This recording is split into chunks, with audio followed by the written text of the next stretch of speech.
Dios dijo a su pueblo, yo estoy con vosotros, y esa declaración despertó el espíritu de los líderes y del pueblo.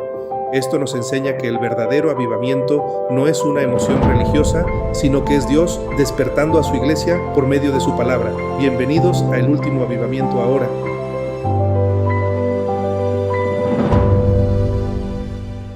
Bienvenidos a todos en este estudio del Evangelio de Marcos. Estoy emocionado porque el día de hoy vamos a ver un pasaje que nos va a volcar la cabeza, ¿verdad? Donde Dios está poniendo nos está informando que en su reino, en el reino de Dios, las cosas no siguen una lógica humana.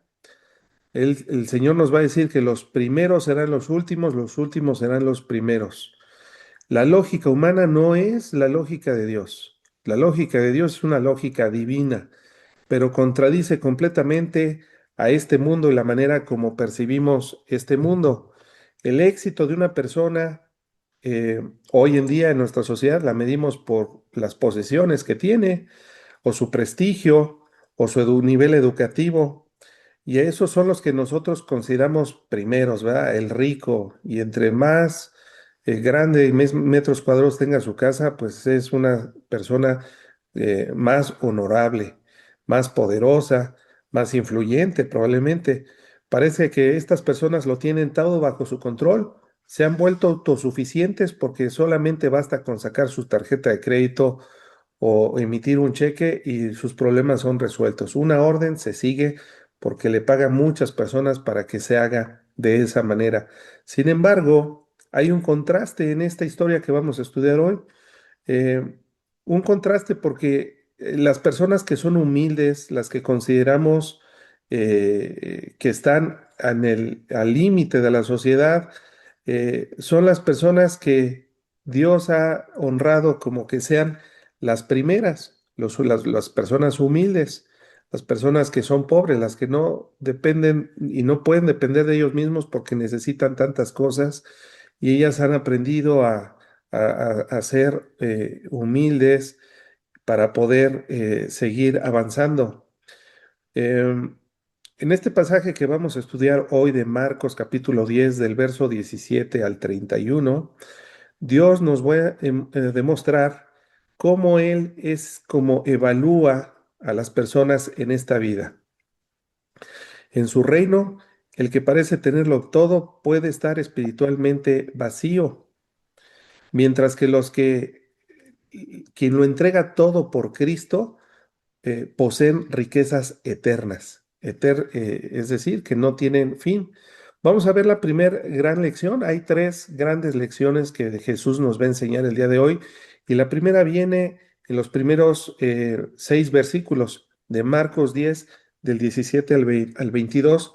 Lo vamos a leer aquí, lo voy a poner en pantalla.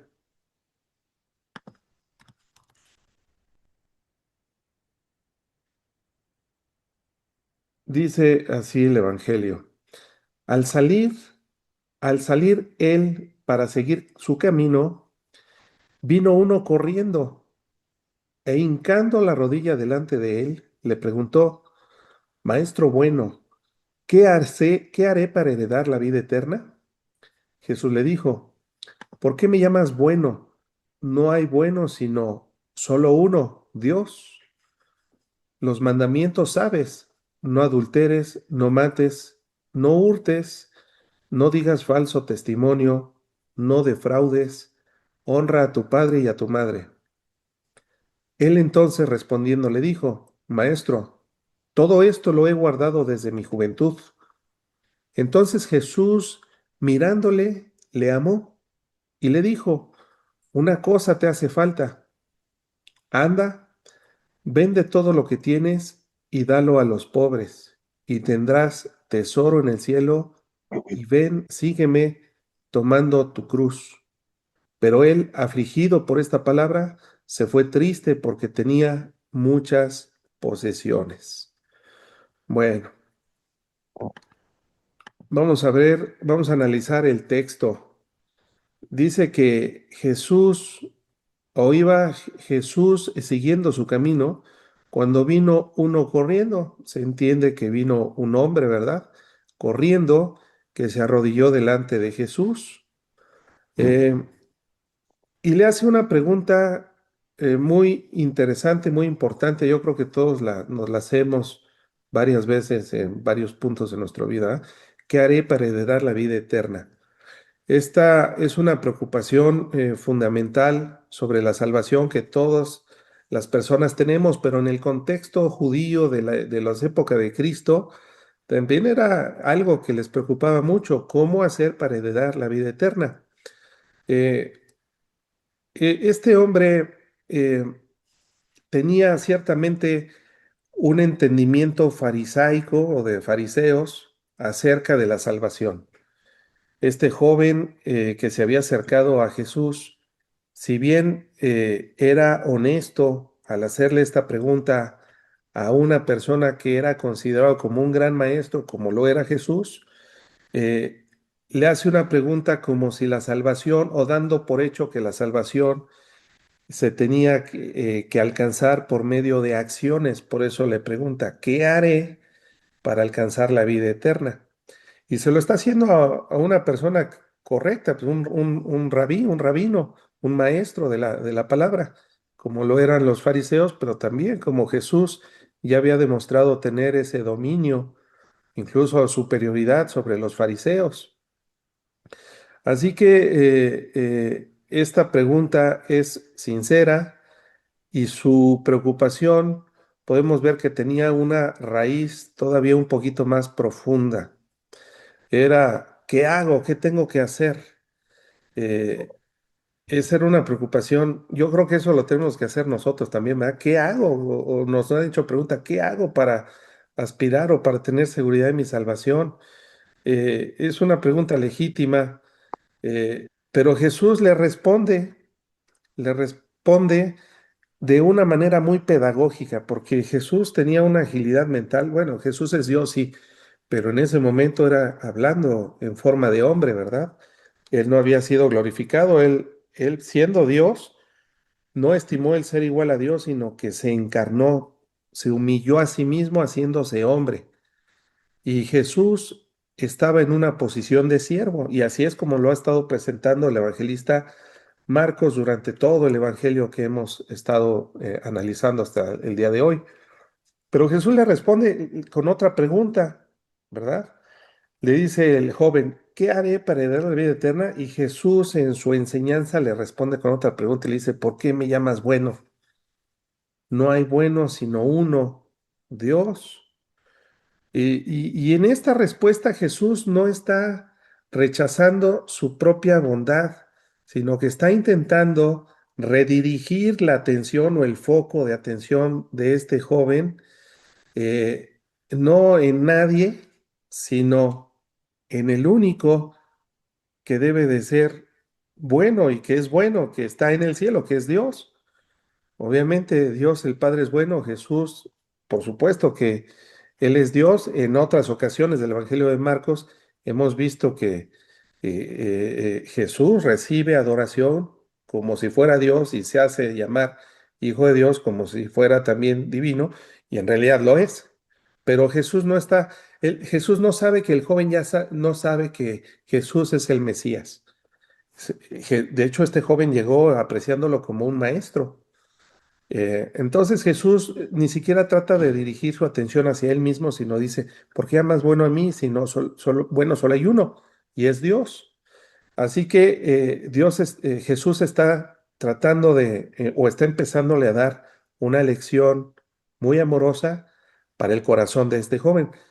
Todo este tiempo Jesús ha estado tratando no de cambiar actitudes, conductas, manera de hablar, estilos, sino Jesús está trabajando con sus discípulos en lo más importante que es en sus corazones.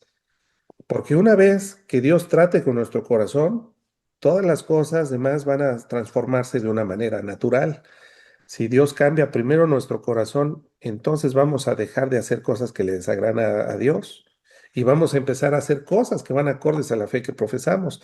Por eso el enfoque es en el corazón, no en cuestiones externas. Así que es interesante cómo Jesús en esta lección para el joven continúa diciendo en el verso 19, los mandamientos, ¿sabes? los mandamientos, ¿sabes? O sea, ¿qué tengo que hacer? A ver, los mandamientos. No adulteres, ese es un mandamiento. No mates, no hurtes, no digas falso testimonio, no defraudes, honra a tu padre y a tu madre. Jesús le está dando una lección citando ahora los mandamientos de Moisés que vienen en Éxodo capítulo 20, del verso 2 al 17, vienen los mandamientos de Moisés, los 10 mandamientos. Recordemos que cuando Dios se revela a Moisés, este, y le dice que yo quiero formar una nación de sacerdotes y de gente santa, le da ahí en el monte Sinaí, Dios recorta dos tablas y pone sus 10 mandamientos en esas dos tablas y Moisés baja con sus dos tablas, ¿verdad? Con los 10 mandamientos al pueblo. Pero esos 10 mandamientos están agrupados en un grupo de cuatro, en una tabla, que son los primeros cuatro mandamientos que tienen que ver todo con el amor a Dios. Y en la segunda tabla vienen 6 mandamientos que tienen que verlo todo con relación a con nuestra relación con nuestro prójimo. Jesús mismo responde que los dos mandamientos o todos o toda la ley y los profetas se pueden simplificar en dos grandes mandamientos. Amar a Dios con todo nuestro corazón, con toda nuestra fuerza, con toda nuestra mente, el más grande de los mandamientos, y el segundo es similar, amar a nuestro prójimo como a nosotros mismos. Entonces, por eso, Dios o Jesús, mejor dicho, en esta lección, le empieza a decir los mandamientos, pero es curioso, si ponemos atención, que los mandamientos que Jesús trae de estos 10 mandamientos son todos, tienen que ver con el prójimo, ¿verdad? No adulteres, o no cometer adulterio y fornicación pues, van en el mismo paquete, ¿verdad? No adulteres, no mates, no hurtes, no digas falso testimonio, no defraudes, honra a tu padre y a tu madre, pero a mí me llamó la atención, ¿y por qué no le puso amarás a Dios con todo tu corazón, con toda tu fuerza, con toda tu mente, con todas tus fuerzas? ¿Por qué no mencionó Jesús ninguno de los primeros cuatro mandamientos? Eso es algo interesante. Y esto seguramente lo hizo porque Jesús, en su reconocimiento, ¿ah? Porque a Jesús no era necesario que nadie le diera testimonio de nadie, porque Jesús conocía los corazones de todas las personas. Así que Jesús sabía que el joven se había esforzado en obedecer arduamente los mandamientos que tenía que ver eh, con su prójimo y estaba con toda la intención por ofrecerle cumplir con los primeros cuatro que tienen que ver todo con Dios. Porque al citar el amor al prójimo, Jesús está poniendo un espejo, porque los dos mandamientos son importantes, tratar de reflejar en esos mandamientos que también debe de amar a Dios con todo su corazón como a él mismo, ¿verdad? Así como te amas a ti mismo y amas a tu prójimo, ama a tu prójimo. Sin embargo, hay otro detalle interesante en esto, porque en estos mandamientos que menciona Jesús, no menciona a propósito uno, dado que Jesús no vino para juzgarnos, sino para ofrecernos salvación y enseñarnos con misericordia, no le menciona y no reacciona diciendo, bueno, ya seguiste esto, pero si le hubiera dicho, no codiciarás, que es el 10.º mandamiento, no codiciarás, seguramente ahí ya se hubiera dado cuenta el joven que no estaba cumpliendo al 100 porque el 10.º tiene que ver no codiciar nada, ni la casa de tu prójimo, ni su mujer, ni su siervo, ni su criada, ni su buey, ni su asno, ni ninguna otra cosa de tu prójimo, no vas a codiciar. Pero hasta ahorita no nos ha dicho el evangelista que este joven era rico y que tenía muchas posesiones. Así que Jesús a propósito no cita ese mandamiento para que por los otros 5 él pudiera darse cuenta que estaba fallando con los primeros 4 y que estaba fallando con el 10.º, ¿verdad? De la codicia. Así que Jesús está ocupando una estrategia pedagógica sumamente efectiva y sumamente penetrante. El verdadero defecto moral de este hombre, detectado divinamente por Jesús, era uno, no adherirse al 10.º mandamiento, ¿verdad? De no codiciar, porque este joven estaba lleno de esa enfermedad llamada codicia, que es un pecado, y un pecado muy feo, que impide ser feliz aun cuando tengamos cosas, ¿verdad? Porque siempre estamos codiciando lo que no tenemos. Así que Jesús estaba, por un lado, tratándole de decir o de enseñar a este joven que en primer lugar tenía que amar a Dios por encima de cualquier otra cosa, y que el amor al prójimo era tan esencial como el amar a Dios, ¿verdad? Son dos grandes mandamientos, amar a Dios y amarnos entre nosotros. Esa es la voluntad de Dios. Y de ahí se parte toda la Biblia, ¿verdad? Todo el Antiguo Testamento, todas las leyes morales y todo tienen que ver con esos dos grandes verdades. Sin embargo, la respuesta del joven a esto es todavía soberbia, porque entonces el joven le dice, él entonces le respondiendo le dijo, Maestro, todo esto he guardado desde mi juventud. Bueno, eh, aquí la pregunta, dice el verso 21. Entonces Jesús, mirándole, le amó. Aquí me voy a detener porque pues no era cierto. O sea, Jesús bien pudo haber reaccionado y le pudo haber dicho, mira, es un mentiroso, porque tú codicias muchas cosas y eres un soberbio además, ¿no? O sea, yo creo que tenía elementos para condenar al joven, pero Jesús no vino a condenar al mundo, sino a dar su vida en rescate por el mundo. Así que Jesús está tratando de corregir de una manera amorosa y compasiva, pues lo que está haciendo mal este joven eh, en su, en su vida, en su trato. Tenía una preocupación genuina, pero no estaba haciendo las cosas de todo el bien. De hecho, la pregunta es, ¿qué haré? ¿Qué haré para ganarme la vida eterna? Y Jesús está tratando de llevarlo de una manera bonita hacia la conclusión, ¿verdad? ¿Qué tengo que hacer? Y continúa la lectura y eh, le dice Jesús, Jesús lo amó, o sea, tuvo misericordia, tuvo un afecto por esta persona que genuinamente quería entrar a la vida eterna. Así que Jesús le dijo, una cosa te falta. Fíjense, aquí viene la lección. Una cosa te falta. Anda, vende todo lo que tienes y dalo a los pobres y tendrás tesoro en el cielo y ven y sígueme tomando tu cruz.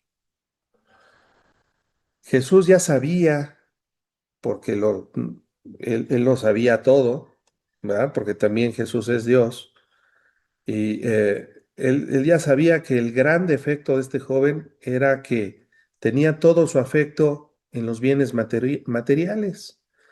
Eh, Vende todo lo que tienes. Es una cuestión compleja.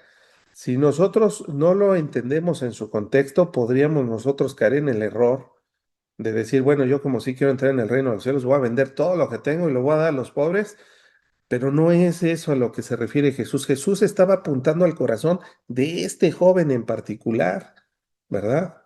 O sea, porque Jesús había identificado que tenía un ídolo en su corazón que estaba por encima de Dios, que eran sus posesiones, sus riquezas. Dice el verso 22, pero el afligido por esta palabra se fue triste porque tenía muchas posesiones. Ahí estaba el detalle. El verso 22 confirma lo que estamos sospechando y el diagnóstico de Jesús. Eh, una cosa te hace falta. Tenía Jesús que exponer lo que verdaderamente había en el corazón de este joven, de este obstáculo espiritual que era idolatría. Era su misma codicia, lo había hecho hacerse de muchas cosas. Jesús no le preguntó si realmente había defraudado a alguien para hacerse rico, porque muchos, que yo creo que la gran mayoría de las personas que tienen dinero, muchas de esas personas lo han hecho, o digamos de manera no muy genuina o original. Hay muchos ricos que se han enriquecido cometiendo fraudes a otros, al fisco, etcétera, ¿no? Así que Jesús no estaba cuestionando la manera como se había hecho de bienes. Sin embargo, ya había dado con el punto.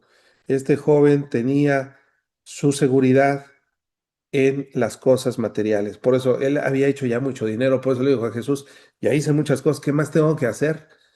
Y no era el punto. Jesús cambia el verbo, ¿verdad?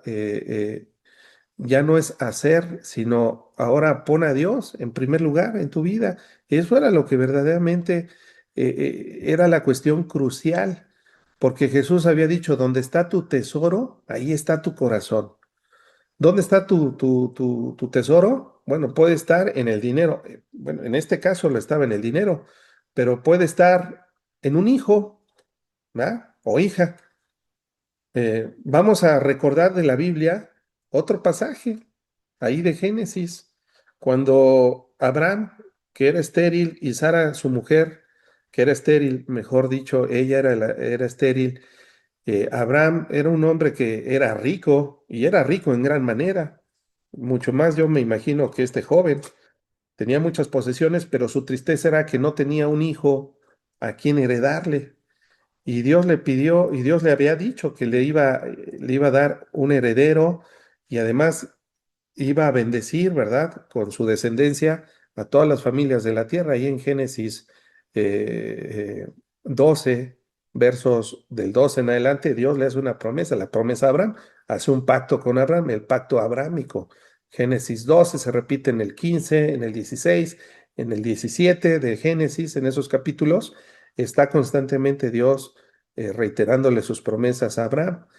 Y luego cuando, siendo ya de una edad muy avanzada, casi de 100 años, le da a su hijo, a Isaac, después le pide Dios que lo sacrifique, ¿verdad? Ahí en el monte Moriah, que 2000 años después, o 1000 años después, es Cristo crucificado, ¿verdad? En ese monte. Pero Abraham respondió de una manera muy diferente al joven. Él no se puso triste. Él confió en que Dios tenía la capacidad de regresarle la vida a su hijo. Y aunque él estuvo dispuesto a sacrificar a su hijo, que lo amaba muchísimo, le demostró a Dios que él estaba en primer lugar sobre todas las cosas, incluyendo a su hijo, que él tenía ese lugar de preeminencia en su corazón. Por supuesto que Dios impidió que sacrificara a su hijo porque había pasado la prueba. Y gracias a eso es que vino nuestro Señor Jesucristo, descendiente de Abraham, y gracias a eso, a Jesús, es que ahora tú y yo, que no somos judíos, podemos aspirar a también ser participantes y miembros del reino futuro de Cristo. Así que este joven estaba tan preocupado como nosotros, ¿verdad? Yo quiero entrar al reino de Dios. Todos estamos tomando estudio porque queremos entrar al reino de Dios. Pero la lección aquí, que es para ti, para mí, no es qué tengo que hacer, sino que en nuestro corazón Cristo tenga el primer lugar. Eso es lo que debemos nosotros de comprender. Tenemos que examinarnos a nosotros mismos dónde está nuestra seguridad. En nuestra cuenta de banco, que a lo mejor está abultada, o a lo mejor estamos tronándonos los dedos porque está en números rojos. Y ya no queremos ni congregarnos y estamos bien deprimidos porque se nos fue nuestra seguridad. No, nuestra seguridad está en Dios. Teniendo mucho, teniendo poco, no podemos nosotros dejar de amar a Dios. Eso es la lección para nosotros, cómo lo podemos aplicar esta enseñanza en nuestras vidas. No se trata de que tengamos una vida respetable, ¿verdad? Y un salario bien remunerado. No, no se trata de eso. ¿Qué es lo que nos haría más tristes si lo perdiéramos? ¿Nuestras posesiones? ¿Nuestro patrimonio? ¿O nuestra familia? ¿O perder nuestra fe en Jesús? Si la respuesta es lo segundo, vamos bien. Si hay una respuesta que no sea Jesús o tener ese amor, grande amor por Dios, entonces es algo en el que tenemos nosotros que trabajar. Porque este joven no se alejó porque haya considerado demasiado elevado el costo de seguir a Jesús, ¿verdad? Eso fue lo que lo alejó. Me estás pidiendo demasiado. Te estás metiendo con mi ídolo, ¿verdad? Y no es así. Jesús, entonces, vamos a ver ahorita que se voltea con sus discípulos y les dirige una verdad todavía más profunda, y es lo que vamos a estudiar en la siguiente lección, los siguientes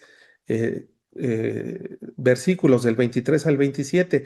Nadie puede entrar en el reino confiando en sus propios recursos. Eso es lo que Jesús aprovecha esta historia para darles a sus discípulos y hoy a nosotros esta otra lección.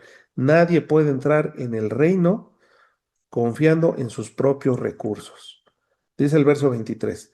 Entonces Jesús, mirando alrededor, dijo a sus discípulos, cuán difícilmente entrarán en el reino de Dios los que tienen riquezas.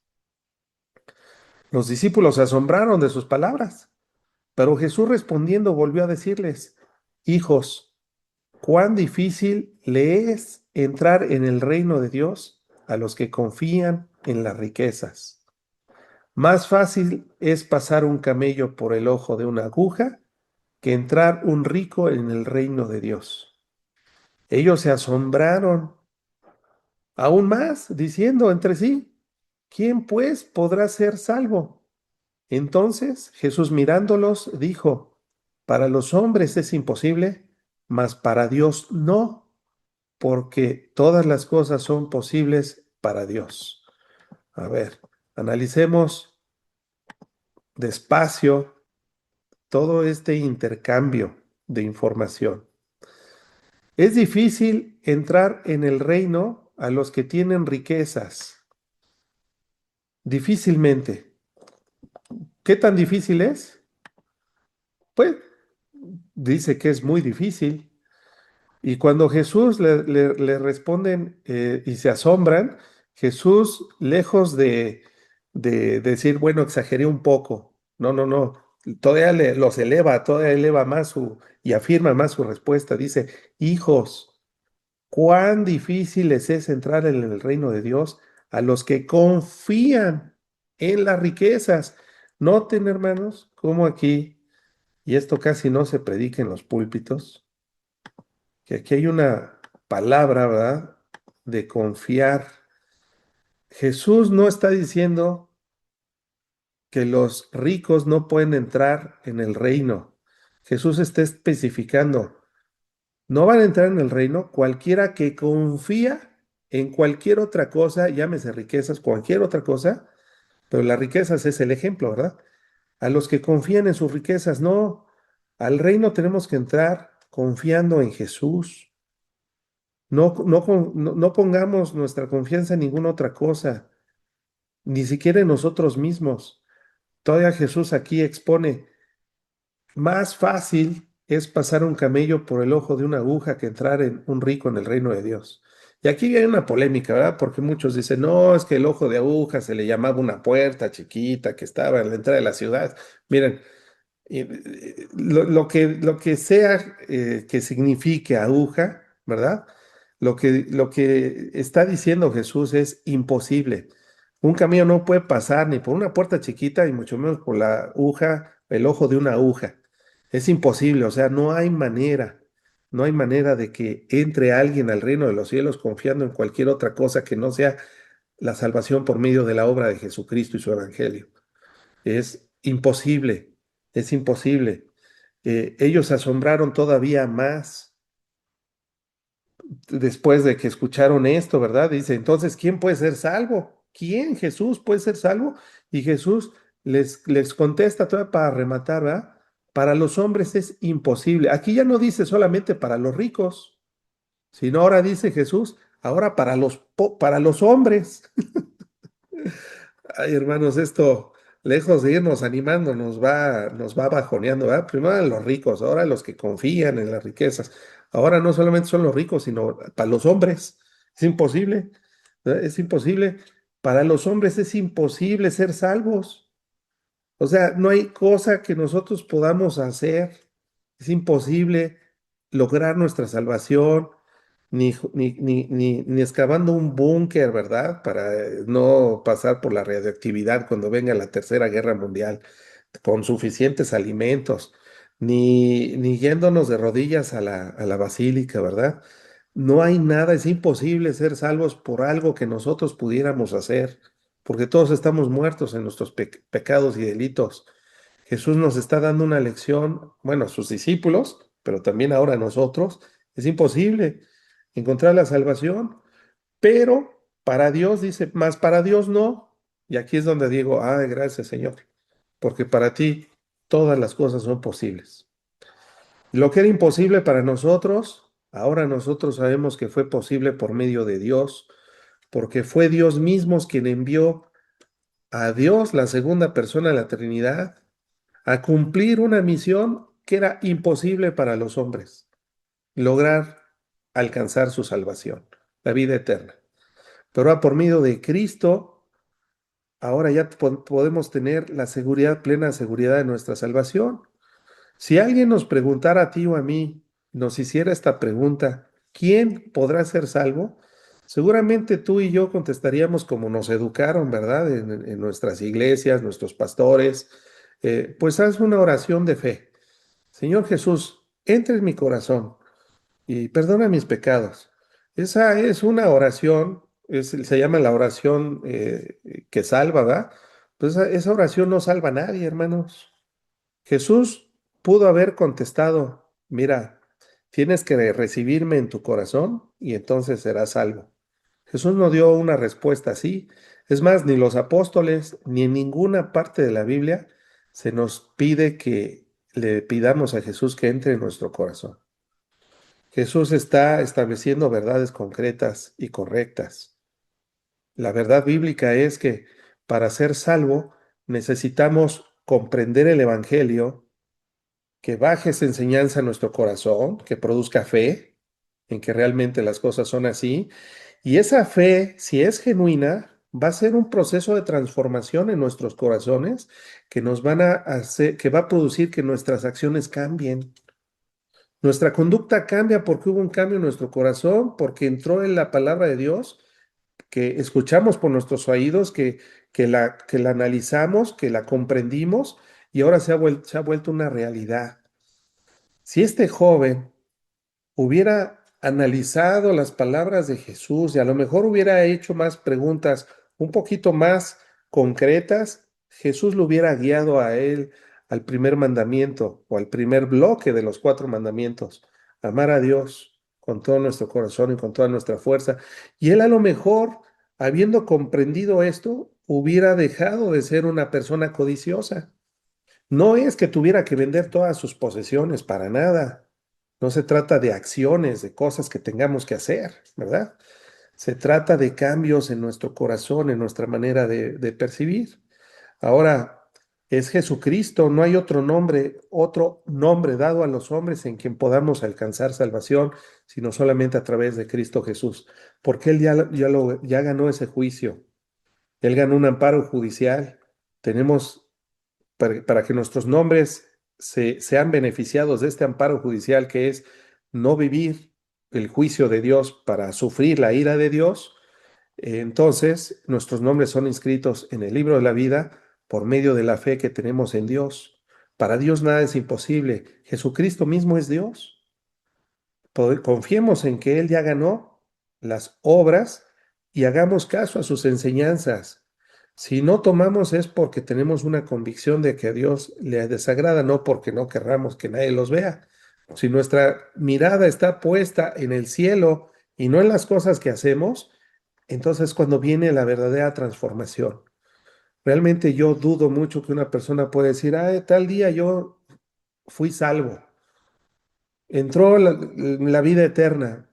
Yo creo que es un proceso que toma tiempo, en que lo analizamos, baja nuestro corazón y produce una fe que nos transforma. Yo pienso que es algo difícil de poder reconocer en nuestro tiempo, ¿verdad? De tal día yo nací de nuevo. No, no lo sé, pero sí sé que en esa época Dios trató fuerte conmigo y me cayó, me amaneció la luz del Evangelio y ahora soy un amante de Cristo. No puedo dejar de hablar de Jesucristo porque Él es mi todo.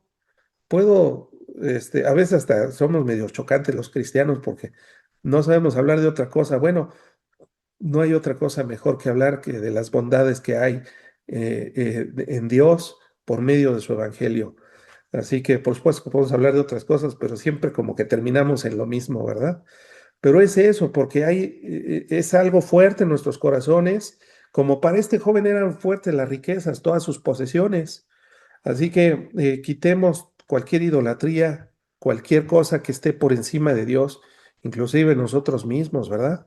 Nuestra familia, nuestra riqueza, nuestra esposa, nuestros papás, todo tiene que ser en primer lugar Dios y por supuesto que también tenemos que amar a nuestro prójimo. Vamos a ver la tercera lección, viene en el último bloque, ¿verdad? Del verso 28 al 31. Dice, porque lo voy a poner aquí en pantalla, vamos a leer. Ay, vamos a leer vamos a leer esta tercera lección.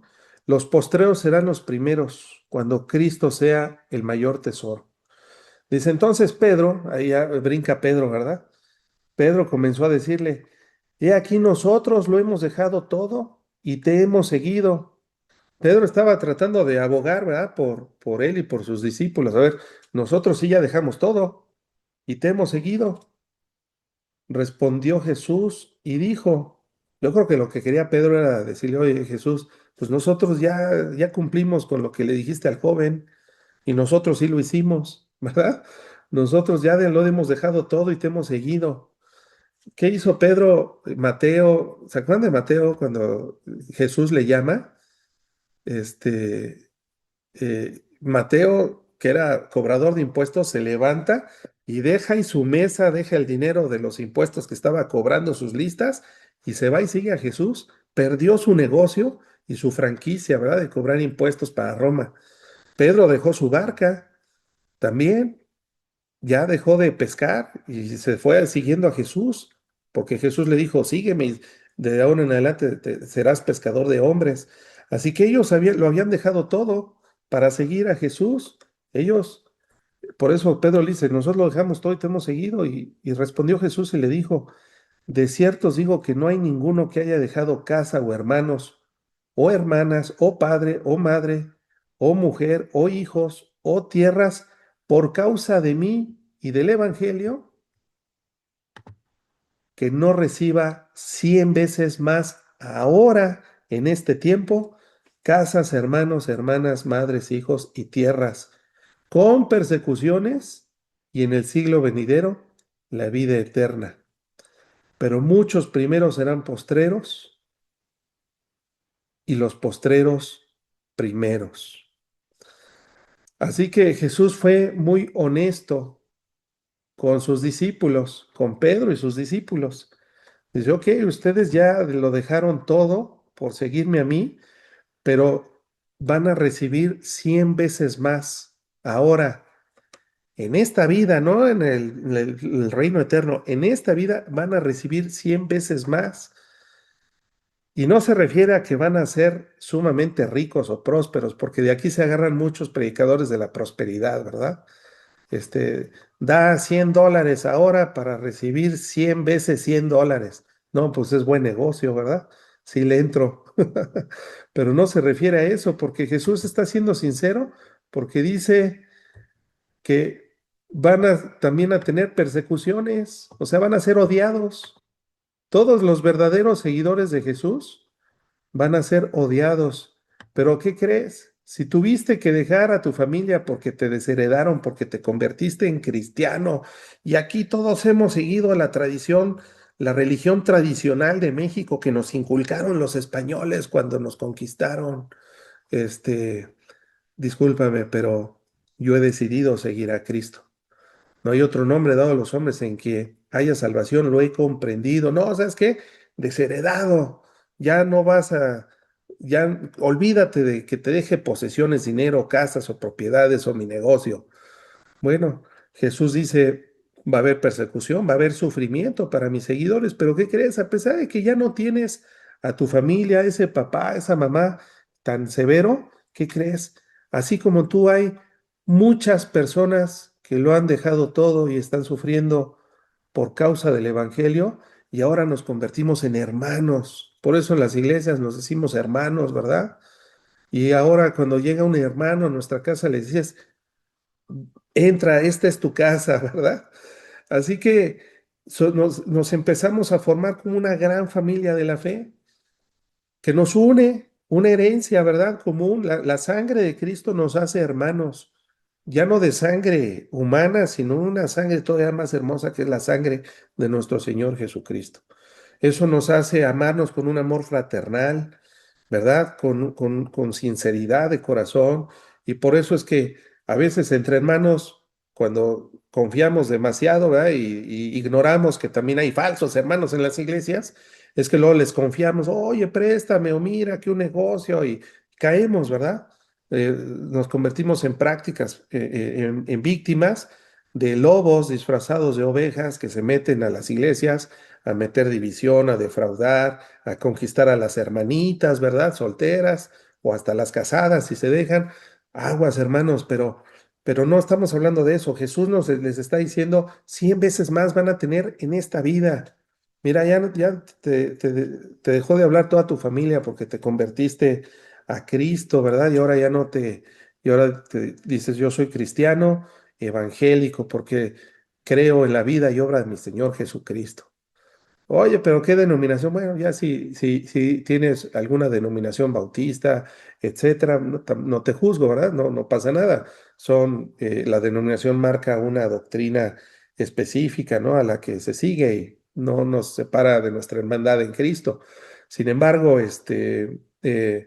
llegamos a una familia todavía es más grande, la familia de la fe en Jesucristo.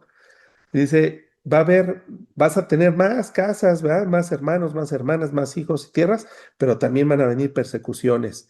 Y en el siglo venidero, es decir, cuando Cristo venga por segunda vez, o tú y yo pasemos al plano espiritual de que nuestro cuerpo muera y nuestra alma salga y vaya a la presencia de Dios, en ese siglo venidero, cuando Cristo nos dé un nuevo cuerpo, ¿verdad? Y en la resurrección de los muertos estemos reinando con Cristo, ese es el siglo venidero al que se refiere Cristo, vida eterna. Ya no vamos a volver a morir.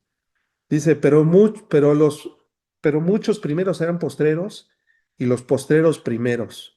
Así que aquí los soberbios, los ricos, los orgullosos, los arrogantes, ellos van a ser los postreros, ¿verdad? Se refiere es una verdad fundamental en el reino de Dios.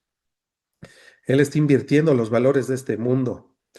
Y esto resume la enseñanza de toda esta lección del joven rico y el costo del discipulado. Aquellos que ocupan lugar de privilegio, honor y poder en este mundo, que son los primeros, en el reino de Dios van a ser los últimos. Es más, ni van a entrar, ¿verdad? Pues, sin embargo, los marginados de nuestra sociedad, los pobres, los humildes, los rechazados, o los que son considerados como insignificantes, ciudadanos de tercera, esos postreros, van a ser exaltados en el reino de Dios. Para que una persona se convierta a Cristo, necesita reconocer que necesita un Salvador. Y ya nada más para eso, necesita ser bien humilde. Por eso los ricos les hablas del Evangelio y pocos, pocos son los que lo aceptan, porque ellos dicen, yo no necesito de esto, es más, ustedes son unos losers, su líder murió crucificado, y no es así, no han entendido que en el mundo de Dios la lógica se invierte, la posición en el reino es así, Jesús mismo nos acaba de enseñar, tienen que ser como niños para poder entrar en el reino de Dios.